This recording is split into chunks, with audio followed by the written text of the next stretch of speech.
সপুষ্পক উদ্ভিদের যৌনজনন এই চ্যাপ্টারটা আমরা শুরু করেছিলাম এবং আমরা ফুলের তিনটে পার্ট অর্থাৎ বৃতি, দলমণ্ডল এবং পুংস্তবক এটা কমপ্লিট করে ফেলেছি।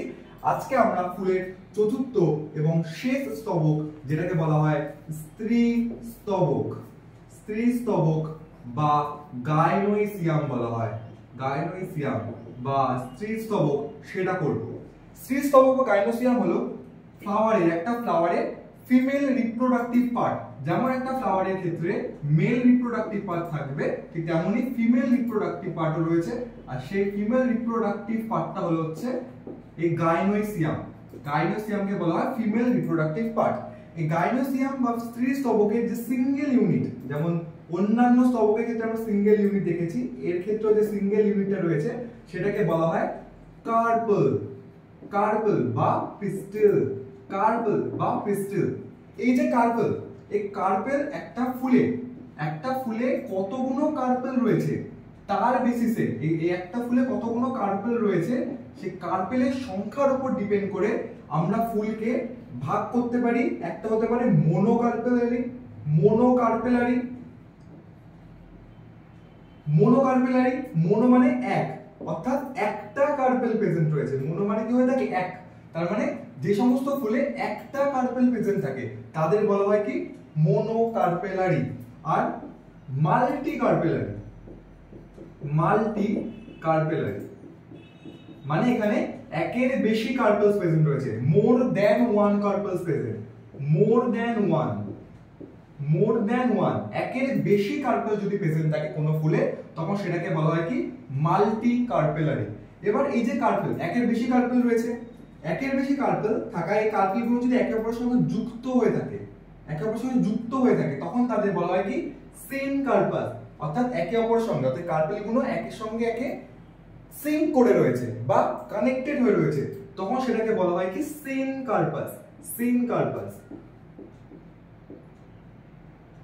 সেম কার্পাস, সিন কার্পাস বা যুক্ত গর্ভপত্রী, সিন কার্পাস বা যুক্ত গর্ভপত্রী। আর একটা হয়ে থাকে অ্যাপোকার্পাস, অ্যাপোকার্পাস বা মুক্ত গর্ভপত্রী। অর্থাৎ এই যে ফুলে কার্পেলগুলো রয়েছে, প্রথম কথা একের বেশি কার্পেল থাকবে আর এই কার্পেলগুলো কি? একে অপরের সঙ্গে সেপারেটেড রয়েছে, কোনো কানেকশন নেই। অ্যাপোকার্পাস আলাদা আলাদা রয়েছে, কি এই কার্পেলগুলো একে অপরের সঙ্গে কানেক্টেড নেই, আলাদা আলাদা রয়েছে, সেপারেট রয়েছে, তাই এদেরকে বলা হয় কি? মুক্ত গর্ভপত্রী। আর এই কার্পেলগুলো যদি একে অপরের সঙ্গে কানেক্টেড থাকে, সিঙ্ক হয়ে থাকে, তখন তাদের বলা হয় কি? সিন কার্পাস। এর এক্সাম্পল কি? এর একটা এক্সাম্পল হতে পারে জবা। জবা ফুলে আমরা এরকম সিন কার্পাস দেখতে পাই। আবার অ্যাপোকার্পাস দেখতে পাই আমরা আতা গাছে। আতা গাছে আমরা অ্যাপোকার্পাস জাতীয় ফুল বলা যেতে পারে আতা গাছকে, আর জবা হয়ে থাকে সিন কার্পাস। তার মানে আমরা স্ত্রী স্তবক যা সিঙ্গেল ইউনিট কার্পেল, কার্পেলের বেসিসে আমরা ফুলকে দুই রকম বলতে পারি, একটা মোনোকার্পেলারি যেখানে একটা কার্পেল থাকে, আর মাল্টি কার্পেলারি যেখানে একের বেশি কার্পেল থাকে। কার্পেলগুলো যদি যুক্ত হয়ে থাকে তখন তাদের বলে সিন কার্পাস, যেমন জবা ফুল। আর যদি কার্পেলগুলো মুক্ত হয়ে থাকে তখন তাদের বলে অ্যাপোকার্পাস, যেমন আতা গাছে। এবার এই যে পিস্টিল, পিস্টিল বা কার্পেল একই জিনিস, যেটা সিঙ্গেল ইউনিট বলা যেতে পারে। এর কিছু পার্টস আমরা দেখবো। একে সাধারণত আমরা তিনটে পার্টে ভাগ করতে পারি, তিনটে পার্টে আমরা ভাগ করতে পারি। কি? এটা ধরো একটা, এটা একটা পার্ট, এই আর এই, ঠিক আছে? এই হচ্ছে একটা পিস্টিল। এই পিস্টিলের এই যে পার্টটা, এই পার্টটাকে বলা হয় কি? স্টিগমা। এই পার্টটাকে বলা হয় কি? স্টিগমা। এই যে পার্টটা, এটাকে বলা হয় কি? স্টাইল। আর এটাকে বলা হয় ওভারি। স্টিগমা কি? যেখানে পোলেন এসে পড়ছে, অর্থাৎ এখানে জার্মিনেশন হচ্ছে, তাহলে এটাকে আমি বলতে পারি কি? Site of germination. এখানে জার্মিনেশন হচ্ছে। স্টাইল কি? যেটা সিগমা আর ওভারিকে কানেক্ট করে রাখছে, সেটাকে আমরা বলে থাকি স্টাইল। আর ওভারি, ওভারি যার মধ্যে ওভিউল প্রেজেন্ট থাকে, ওভিউল প্রেজেন্ট থাকে, সেটাকে আমরা বলে থাকি কি? ওভারি। এই ওভারির মধ্যে কি হয়? ওভিউল প্রেজেন্ট রয়েছে। এবারে ওভিউলের স্ট্রাকচার যদি আমরা দেখি, যেটা খুব ইম্পর্টেন্ট, এই ওভিউল, এই ওভিউলকে বলা হয় কি? মেগাস্পোরেঞ্জিয়াম, মেগাস্পোরেঞ্জিয়াম। ঠিক যেমন মেলের ক্ষেত্রে ছিল কি? মাইক্রোস্পোরেঞ্জিয়াম, আর ফিমেলের ক্ষেত্রে কি থাকে? মেগাস্পোরেঞ্জিয়াম। মেগাস্পোরেঞ্জিয়ামই, আচ্ছা ঠিক আছে, এই ওভিউল এর মধ্যে এটাকে কি বলে? মেগাস্পোরেঞ্জিয়াম। এবার আমরা যদি একটা ওভিউলের স্ট্রাকচার দেখি, যদি আমরা ওভিউলের স্ট্রাকচার দেখি, একটা ওভিউলকে আমরা এই যদি এটা একটা ওভিউল হয়,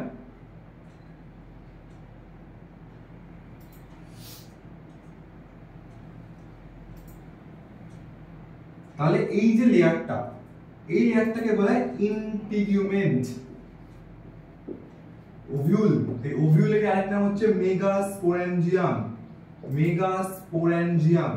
তাহলে ওভিউলের যে কভারিং, সেই কভারিং কে বলা হয় ইন্টিগুমেন্ট।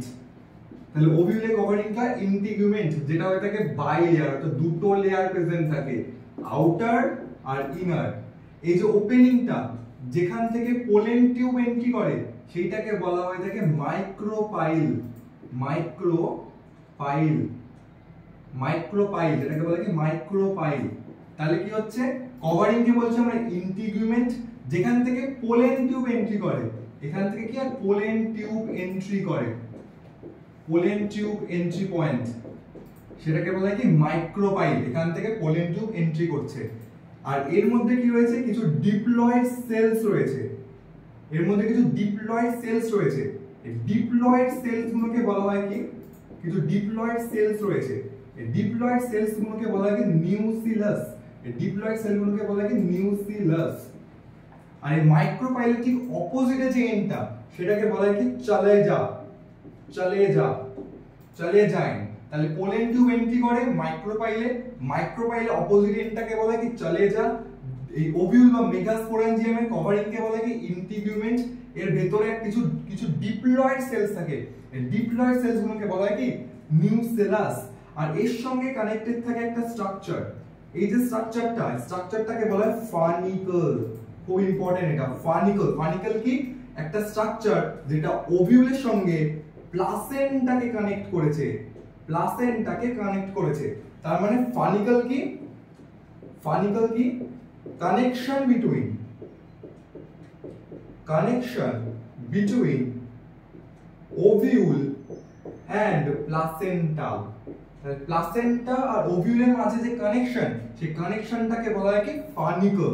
আর এই যে যেখান থেকে ফানিকল রিলিজ হয়েছে, যেখান থেকে ফানিকল কানেক্টেড রয়েছে ওভিউলের সঙ্গে, সেইটাকে বলা হয় কি হাইলাম। তাহলে হাইলাম কি, তাহলে হাইলাম কি, হাইলাম হচ্ছে কানেকশন বিটুইন ফানিকল এন্ড ওভিউল। এই দুটো খুব ইম্পর্টেন্ট, যে ফানিকল কি আর হাইলাম কি। ফানিকল হচ্ছে প্লাসেন্টা আর ওভিউলের মাঝখানের যে কানেকশন, অর্থাৎ প্লাসেন্টাকে ওভিউলের সঙ্গে কানেক্ট করেছে কে, এই ফানিকল। আর ফানিকলকে ওভিউলের সঙ্গে কানেক্ট করেছে কে, হাইলাম। আর একটা ওভিউলের কভারিং কে কি বলা হয় ইন্টিগুমেন্ট। ভিতরে কি থাকে, ডিপ্লয়েড সেল থাকে, যেটাকে বলা হয় কি নিউক্লিয়াস। আর এন্ট্রি পয়েন্ট যেখান থেকে পোলেন টিউব এন্ট্রি করে, সেটাকে বলে মাইক্রোপাইল। আর মাইক্রোপাইলের অপোজিটে থাকে হচ্ছে কি চলে যা। এবার এই যে নিউক্লিয়াস রয়েছে, এই নিউক্লিয়াস এক ধরনের ডিপ্লয়েড সেল। এই নিউক্লিয়াস, এই ডিপ্লয়েড সেলটা কনভার্ট হয় কিসে, কি অনেকগুলো ডিপ্লয়েড সেল রয়েছে, অনেকগুলো নিউক্লিয়াস রয়েছে, এর মধ্যে থেকে কোনো একটা নিউক্লিয়াস, একটা নিউক্লিয়াস কনভার্ট হয় মেগাস্পোর মাদার সেলে। মেগাস্পোর মাদার সেলে, মেগাস্পোর মাদার সেলে বা এমএমসি তে, এমএমসি বা মেগাস্পোর মাদার সেলে। যেমন মেলদের ক্ষেত্রে কি ছিল, মেলদের ক্ষেত্রে ছিল স্পোরোজেনাস টিস্যু ছিল, তাই তো। স্পোরোজেনাস টিস্যু কনভার্ট হয়েছিল কিসে, মাইক্রোস্পোর মাদার সেলে বা পোলেন মাদার সেলে।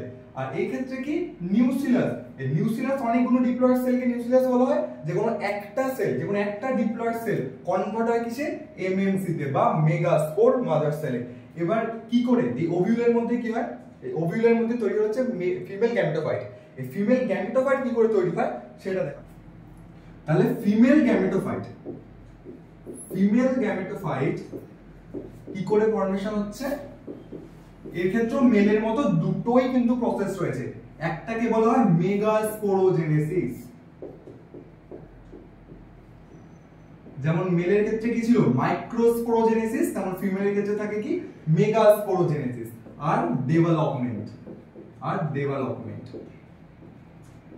তো মেগাস্পোরোজেনেসিস কি, নিউক্লিয়াস, নিউক্লিয়াস থেকে তৈরি হয়েছে কি একটা megaspore mother sell, diploid megaspore mother sell. তো এটা কি আমার diploid megaspore mother sell, MMC বা মেগাস্পোর মাদার সেল। এখানে কি হবে, মাইটোসিস না মিওসিস? মিওসিস হবে, কারণ ডিপ্লয়েড সেলে কি হয়, মিওসিস হয়। আর মিওসিস হয়ে কি তৈরি করবে, চারটে হ্যাপ্লয়েড মেগাস্পোর, চারটে হ্যাপ্লয়েড মেগাস্পোর, চারটে হ্যাপ্লয়েড মেগাস্পোর। কিন্তু এই চারটে হ্যাপ্লয়েড মেগাস্পোরের মধ্যে থেকে এই একটাই হয় ফাংশনাল, বাকি যে তিনটে রয়েছে না, এই যে বাকি তিনটে, এটা সময়ের সাথে সাথে ডিজেনারেট হয়ে যায়। কেন? কারণ এই যে নিউক্লিয়াস, এই মেগাস্পোর মাদার সেল তৈরি হয়েছে কোথা দিয়ে, নিউক্লিয়াস থেকে। নিউক্লিয়াসের মেইন কাজ হচ্ছে স্টোর করা, কি স্টোর করা, ফুডকে স্টোর করা। এবার এর কাছে একটা সেলকে প্রোভাইড করার মতোই ফুড স্টোর হয়ে থাকে, তাই একটা সেলই ফাংশনাল হয়, বাকি তিনটে ডিজেনারেট হয়ে যায়। তাহলে একটা মেগাস্পোর মাদার সেল থেকে কটা মেগাস্পোর তৈরি হচ্ছে, একটাই মেগাস্পোর তৈরি হচ্ছে, একটা মেগাস্পোর মাদার সেল থেকে একটাই কিন্তু মেগাস্পোর তৈরি হচ্ছে। যেখানে মেলে কি ছিল, একটা মাইক্রোস্পোর মাদার সেল থেকে চারটে মাইক্রোস্পোর তৈরি হয়েছিল, কিন্তু এই ক্ষেত্রে একটা মেগাস্পোর মাদার সেল থেকে একটাই কিন্তু মেগাস্পোর তৈরি হয়েছে। এবার মেগাস্পোর তৈরি হওয়ার পরে ডেভেলপমেন্ট, মানে মেগাস্পোরোজেনেসিস প্রসেসটা হয়ে গেছে। এইটাই তো প্রসেস, যেখানে ডিপ্লয়েড মেগাস্পোর মাদার সেল থেকে একটা ফাংশনাল মেগাস্পোর তৈরি হচ্ছে। এই প্রসেসটাকে কিন্তু বলা হয় কি, মেগাস্পোরোজেনেসিস। এবার কি হচ্ছে, ডেভেলপমেন্ট। আর কোথায় ডেভেলপমেন্ট হবে, এই যে ফাংশনাল মেগাস্পোর, এই ফাংশনাল মেগাস্পোরে হবে কি, ডেভেলপমেন্ট। তো এই যে ফাংশনাল মেগাস্পোর, এটা রয়েছে কি আমার কাছে একটা হ্যাপ্লয়েড ফাংশনাল মেগাস্পোর, তাই তো? এটা হচ্ছে একটা মেগাস্পোর। এই মেগাস্পোরে কি হবে, মাইটোসিস হবে। ফার্স্টে কি হবে, মাইটোসিস হয়ে কি হবে, দুটো সেল, মানে দুটো নিউক্লিয়াই তৈরি হবে। এমন একটা তৈরি হবে যেখানে দুটো নিউক্লিয়াস প্রেজেন্ট থাকবে, অর্থাৎ দুটো নিউক্লিয়াই কন্ডিশন তৈরি হবে। দুটো নিউক্লিয়াই কন্ডিশন তৈরি হচ্ছে একটা মেগাস্পোরে। প্রথম মাইটোসিস হয়ে দুটো নিউক্লিয়াই তৈরি হচ্ছে, তারপরে আবার এখানে কি হবে, মাইটোসিস হবে, সেকেন্ড মাইটোসিস হচ্ছে। এই মাইটোসিসে তৈরি করছে কি, চারটে নিউক্লিয়াই, উপরে দুটো নিচে দুটো, চারটে নিউক্লিয়াই তৈরি করছে, 4 নিউক্লিয়াই কন্ডিশন, 4 নিউক্লিয়াই। এই চারটে নিউক্লিয়াইতে আবার কি হচ্ছে, মাইটোসিস হচ্ছে। মাইটোসিস তৈরি হচ্ছে কি, 8টা, মানে প্রথমে দুটো, তারপর দুটো থেকে চারটে, চারটে থেকে 8টা, এটা হচ্ছে 8 নিউক্লিয়াই, তাই তো? এবার এই নিউক্লিয়াইতে হবে কি, রিঅ্যারেঞ্জমেন্ট বা ওয়াল ফর্মেশন হবে, ওয়াল ফর্মেশন বা রিঅ্যারেঞ্জমেন্ট হয়ে তৈরি হবে কি, এমব্রিও স্যাক। এই এমব্রিও স্যাককে বলা হয় কি, ফিমেল গ্যামেটোফাইট,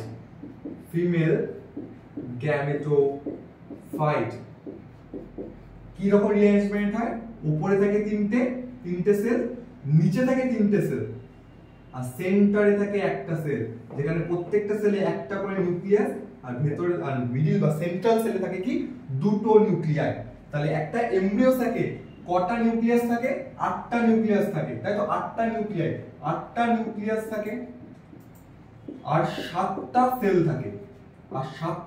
থাকে, কি করে 7টা সেল, উপরে তিনটে, নিচে তিনটে, আর সেন্টারে একটা থাকে। এই যে উপরে যে তিনটে সেল, এই তিনটে সেলকে বলা হয় অ্যান্টিপোডাল সেল, ঠিক আছে? আর নিচে যে সেলগুলো রয়েছে তার মধ্যে এই দুটোকে বলা হয়, সাইডের দুটোকে বলা হয় সিনার্জিডস, আর সেন্টারটাকে বলা হয় কি, এগ, ঠিক আছে? আর সেন্টারে কি থাকে, সেন্ট্রাল সেল বা সেন্ট্রাল সেলে যে নিউক্লিয়াস দুটো রয়েছে, যে দুটো নিউক্লিয়াই রয়েছে, এদেরকে বলা হয় হচ্ছে আমাদের সেন্ট্রাল নিউক্লিয়াই, বা সেন্ট্রাল সেল থাকবে সেন্ট্রাল নিউক্লিয়াই। আর সেন্ট্রাল নিউক্লিয়াই কি হয়ে থাকে, লংগেস্ট, মানে সেন্ট্রাল সেল হয়ে থাকে কি, লংগেস্ট সেল হয়ে থাকে, লংগেস্ট বা লার্জেস্ট সেল হয়ে থাকে। তার মানে কি, একটা এমব্রিও স্যাক যেটাকে বলা হয় ফিমেল গ্যামেটোফাইট, যেখানে 8টা নিউক্লিয়াস আর 7টা সেল রয়েছে। এর উপরে তিনটাকে বলা হয় কি, অ্যান্টিপোডাল সেল, নিচের যে দুটো রয়েছে সাইডের দুটোকে বলা হয় সিনার্জিড, আর মিডলটাকে বলা হয় এগ, আর সেন্টারে থাকে কি সেন্ট্রাল সেল বা সেন্ট্রাল নিউক্লিয়াস থাকে। এবার হচ্ছে কি এই এগ আর সিনার্জিড, অর্থাৎ নিচে কি রয়েছে দুটো সিনার্জিড রয়েছে আর একটা এগ সেল রয়েছে, অর্থাৎ টোটাল 3টে সেল রয়েছে। এদের তিনটেকে একসঙ্গে বলা হয় এগ অ্যাপারেটাস। তাহলে এগ অ্যাপারেটাস তৈরি হয় কি কি নিয়ে, দুটো সিনার্জিড নিয়ে আর একটা এগ নিয়ে। এই এগ অ্যাপারেটাস কিন্তু খুব ইম্পর্টেন্ট। আর এই যে সিনার্জিড রয়েছে না, এই যে সিনার্জিড, এটা তো একটা সিনার্জিড। এই সিনার্জিডের ভিতরে যদি স্ট্রাকচার দেখা হয় ফিঙ্গার লাইক এক ধরনের প্রজেকশন থাকে, অর্থাৎ এই সিনার্জিডের মধ্যে আরেকটা স্পেশাল স্ট্রাকচার থাকে যেটাকে বলা হয় ফিলিফর্ম অ্যাপারেটাস। ফিলিফর্ম অ্যাপারেটাস থেকে কি হয়, পোলেন টিউব এন্ট্রি করে। অর্থাৎ পোলেন টিউবের এন্ট্রি পয়েন্ট কোথায়, এই ফিলিফর্ম অ্যাপারেটাস। আর ফিলিফর্ম অ্যাপারেটাস কোথায় থাকে, সিনার্জিডে থাকে। তার সিনার্জিড কোন এন্ডে থাকে, যদি কোশ্চেন আসে সিনার্জিড কোন এন্ডে থাকে, কারণ এটা তো একটা ওভিউলের মধ্যে রয়েছে। কারণ কি ফিমেল গ্যামেটোফাইট বা মেগাস্পোরোজেনেসিস বা ডেভেলপমেন্ট এটা কোথায় হয়, ইনসাইড ওভিউল হয়, ওভিউলের মধ্যে হবে। তাহলে ওভিউলের কোন এন্ডে হবে, ওভিউলের দুটো এন্ড হয়, একটা মাইক্রোপাইল এন্ড যেখান থেকে পোলেন টিউব এন্ট্রি করে, একটা হচ্ছে চালিয়েজা এন্ড। তাহলে সিনার্জিড কোন দিকে প্রেজেন্ট থাকে, মাইক্রোপাইল এন্ডের দিকে। তাহলে এটা হবে কি মাইক্রোপাইল এন্ড। আর এটা যদি মাইক্রোপাইল এন্ড হয় তাহলে এর অপোজিট এন্ড কি হবে, চালিয়েজা এন্ড। চালিয়েজা এন্ড সবসময় মাইক্রোপাইল এন্ডেরই অপোজিটে হয়ে থাকে। আর মাইক্রোপাইল এন্ডে কি হবে, সিনার্জিড প্রেজেন্ট থাকে, কারণ মাইক্রোপাইল এন্ড থেকে কি হয় পোলেন টিউব এন্ট্রি করে। আর সিনার্জিডে কি থাকে, ফিলিফর্ম অ্যাপারেটাস থাকে। এই ফিলিফর্ম অ্যাপারেটাস থেকে কি হয়, পোলেন টিউবের এন্ট্রি হয়। তার মানে এগ অ্যাপারেটাস বা সিনার্জিড বা এগ, মানে এখানে একটা কোশ্চেন হতে পারে যে এগ অ্যাপারেটাস কোন লোকেশন কোনটা, এগ অ্যাপারেটাস কোন দিকে প্রেজেন্ট থাকে, সেটা হবে কি মাইক্রোপাইল এন্ডের দিকে প্রেজেন্ট থাকে। ঠিক আছে, তাহলে হয়ে গেছে আজকের মতো এটা, মানে আমাদের ফুলের 4টে স্তবক এবার কমপ্লিট। এবার নেক্সট ক্লাসে আমরা পলিনেশন সম্পর্কে জানবো, অর্থাৎ পরাগযোগ কি করে ঘটে সেটা সম্পর্কে জানবো।